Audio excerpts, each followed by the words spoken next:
What's up, guys? Welcome back to Late Night Frights. I'm your horror host for this evening, Thejslone, or Jordan, back here doing another video for you. And as you guys know, this week we are doing our Time Machine of Horror theme. It's one that I came up with, and I'm personally excited to do this one.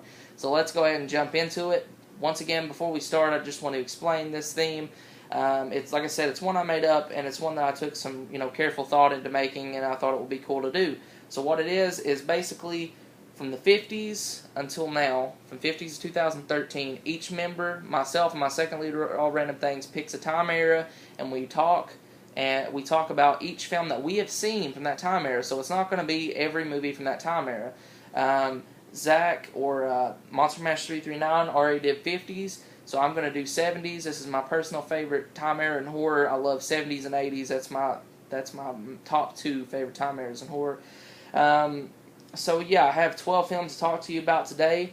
Now, like I said, keep noted, I haven't seen every movie from the 70s, so this is not going to be every horror movie from the 70s. This is just going to be movies that I have seen or my personal favorites. So the movies I haven't seen, just remember that I'm not going to talk about them. And it doesn't mean that I'm trying to skip over them. It's just something I haven't seen, and I'm not going to talk about it if I haven't seen it, because that would be kind of stupid. But yeah. And obviously, my days are not on Tuesday. I'm usually on Friday. But like I said, we're going to do it in order. So Zach had 50s. I get 70s. Tomorrow, All Random Things has 80s. So check that out. Thursday, Blake or Horrorboy 101 gets 90s. The next day, the Horror Dude 01 gets from 2000 to 2007. The next day after that, Grim Reaper gets from 2008 to 2013. So yeah. That was a lot to talk about. I'm tongue-tied now. If I left out anything, I apologize. Let's go ahead and get into this. Like I said, I have 12 films to talk about here, and these are all my personal favorites from the 70s horror era. So the first one is the classic 1973, The Exorcist. The Exorcist, I don't own it. Yeah, I know, a big shocker. I don't own The Exorcist. Had the DVD copy for a while, got rid of the DVD copy, waiting on the new Blu-ray copy to come out so I can pick it up. But The Exorcist, man, what can you say about it? It's just classic. It's one of the most terrifying films I've ever seen, horror films, and it holds up today. It's going to be one of the films, as of most of all of these, are going to be one of the films that, just stand out until the end of time. It's going to hold up. It holds up today, and it was made in 1973. It's classic, it's terrifying, and it still terrifies generations today. So, classic film. What more can I say? Don't want to dwell on these films too much. I'm not going to review them. I already stated that. This is not a review theme. Simply about talking about these movies so we can get through the video. So yeah. So the next one is 1974 classic by Tobe Hooper, The Texas Chainsaw Massacre. This film is classic. This film is dirty. This is gritty. This is nasty. This is raw. This is one of my favorite horror films of all time, in the top 5 best horror films of all time, in my opinion. 1974, this film had balls. Exorcist pushed it to the limit. This one did even further. The Killer family, the Sawyer family, Leatherface, just a classic horror icon. And this film pulled it off with little to no blood, and then no music, no score. It was all about terrifying realism of what you're actually seeing. And that's what I love about this movie. It's dirty. It doesn't try to be fancy. It doesn't, it feels like a 70s movie, I can say that, but I don't think 70s was ready for this type of film. Put it in the 80s and it works. This film got so much hate when it was first released. Tobe Hooper didn't make a sequel for 12 years. This film got banned by churches, banned by almost everyone, protested by churches, and if I was Tobe Hooper, I wouldn't have made a sequel right away either. This film made little to no money in the box office, and it was, over time, obviously, it became a cult hit, and I think every horror fan has seen this and can agree that it's one of the greatest horror films of all time. Love the Texas Chainsaw Massacre. The dinner table scene stands to this day. It's very terrifying, and yeah, love the film. Next, from the same year, 1974, was a completely different slasher flick, and that's why I think I like both of these, because they're not the same film, which some films can tend to feel that way. This feels completely different, and that's 1974's Black Christmas. This film relied on suspense, and the fact that you never really see the killer. Now, I can't lie and say I've seen this film recently, so I'm not going to talk much about it because I don't want to sound stupid. It's still sealed.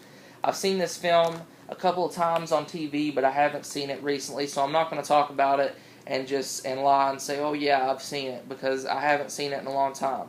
But Black Christmas is definitely a classic. Next is 1975's, and this is a classic, and that's Jaws. This film really makes you not want to go into the ocean. I know I've met a couple people that are actually terrified of water just because of this movie. This film didn't really scare me as much as it entertained me, I have to say. It is a horror film, in my opinion. Some people don't see it as a horror film. The Great White Shark. I really liked Richard Dreyfuss's character in this film. Directed by Steven Spielberg. Forgive me for not knowing the rest of the cast's name. I'm not a huge fan of this. Robert Shaw, Richard Dreyfuss, Roy Scheider. I'm sorry if I'm pronounced that wrong. Like I said, I'm not a huge fan of this film, so I'm not like a hardcore fan like I am of Halloween. But it's just a classic film, Jaws. I know this is Connor Kaiser's favorite horror movie of all time, and I can definitely see why it's a classic flick. A lot of very terrifying scenes. This film, like I said, this film had balls too. I mean, it killed a kid off, which not a lot of films like to do for some reason. I can see why, but this film killed a kid off, and from 1975, that's pretty ballsy.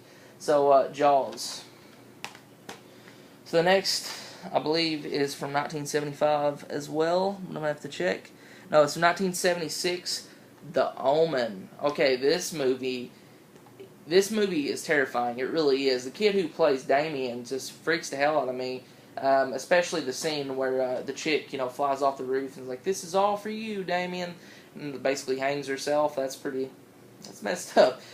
This movie, there's so much controversy around the curse of this movie and a lot of stuff that happened during the shoot of this film, as well as The Exorcist. But this film is just creepy, man. This film is just scary as hell. From 1976, just fantastic movie. Love The Omen. The Omen. So next, I believe it's from 1976 as well. 1976, Stephen King adaptation. I do believe it's the first Stephen King adaptation that ever hit screen. I do believe. I could be wrong.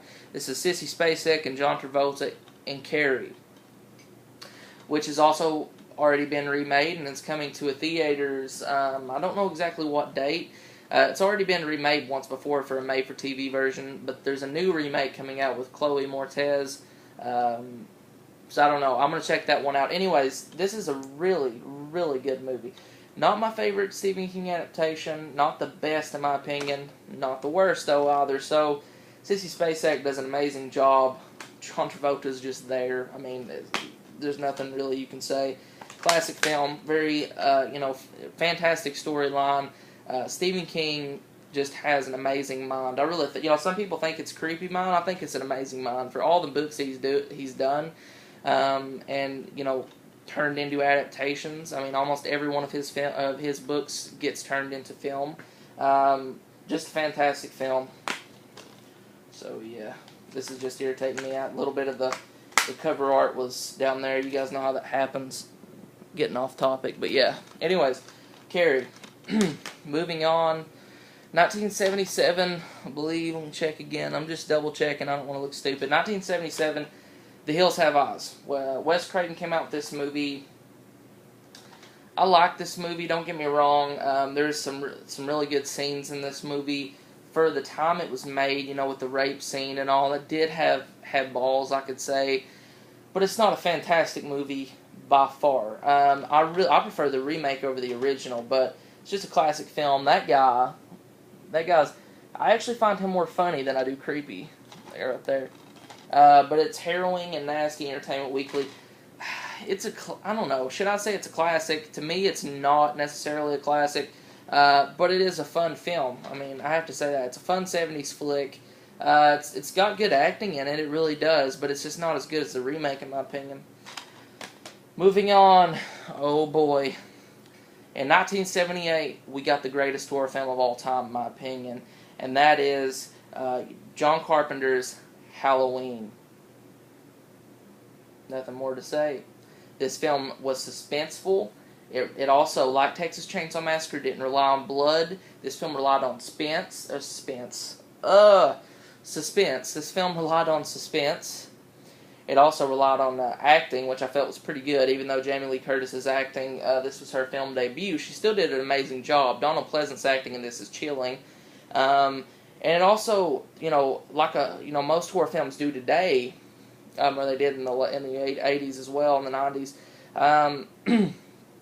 This film really was the first of its kind to rely on music and the score and the sound of the sound of what was going on.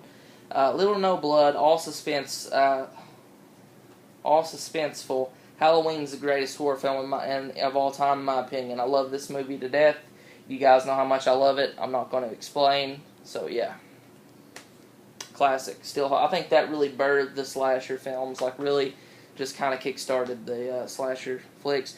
Also in 1978, we got another one of my favorite films of all time. This is my favorite zombie flick of all time, and it's George A. Romero's Dawn of the Dead. This film, I love the comedic elements. It doesn't have many, but it does have some comedic elements to it. The pie in the face of the zombies and shit. It's not obviously it's not the best film of all time, but in my eyes, it's the best zombie film of all time. I prefer this over Day of the Dead. I know a lot of people don't, but I do prefer Dawn of the Dead over Day of the Dead. I love the mall and how secluded it is, and the paranoia that follows into that, and I love how I love movies with malls in them. I know a lot of people have said they do as well. For a while, I thought I was the only one. I love movies with malls in them, and this one has a big mall. And I love how they just, they can roam around and get supplies when they want to and stuff, and they build an extra part on to live in. I really love that fact. It's just done really well. Just love this movie. George A. Romero should he does. He gets props for all the zombie flicks, but this is one of his best, if not his best, in my eyes. Moving on, 1978, we got a film that really, before I knew this was made in 78, really shocked me for how brutal it was, and that's I Spit on Your Grave. This film was made the same year as Halloween, and this was 10, 20, 30 times more brutal than Halloween. This film is, God, it's so brutal, and it's amazing. But despite the rape scenes, which I really don't, obviously I don't like rape scenes. I can't stomach rape scenes. The revenge scenes are really brutal too. She gets the guys back tenfold of what they gave her. Just a classic movie in my eyes. If you can't handle rape scenes, this is definitely not for you. If you don't like rape scenes, if you just can't watch them at all, you're not going to like I Spit on Your Grave. But it's a classic in my eyes. Not much to say. Next one is from 1979, and a lot of people, this movie is not made in. This was not released in 1979, but I did my research. It was made in 1979, so I went ahead and added it in, and that's Mother's Day. I had to talk about this movie. It was released in 1980. God, this movie was brutal too, man. Especially the scenes with the, obviously the mother, what she makes the boys do to the girls, and they take Polaroids. I'm not going to spoil it, but this is definitely in my top 15 favorite slashers of all time. Now that I've seen it, I love this movie. I fucking love this movie. Haven't seen the remake, but this is definitely one to remember. And check it out. Check all these movies out if you haven't seen them. Next is 1979's The Amityville Horror, which was based off a true story. I'm going to have to hurry this up. Classic film. I love it. Not much to say. Last one for this is the 1979's Phantasm. I fucking love this movie too. I think it's a classic. I think it's very different, very original. The sequels that follow were just okay for me, but I absolutely love the original. Angus Scram, Reggie Bannister. Just a classic flick to me. Okay, guys. There's all the films that I've talked about from the 70s era. Hope you enjoyed. Stay tuned tomorrow for All Random Things, where he talks about the films that he's seen from the 1980s. And yeah, I hope you guys enjoyed this. And comment below, and feel free to tell me what I missed if you would like. I'm sure some people will. And tell me what you think about the movies I just talked about. Do you like some of them? Which ones do you like? Which ones don't you like? I'm the Thejslone. You just watch Late Night Frights. And until next time, guys, keep it horror. Peace.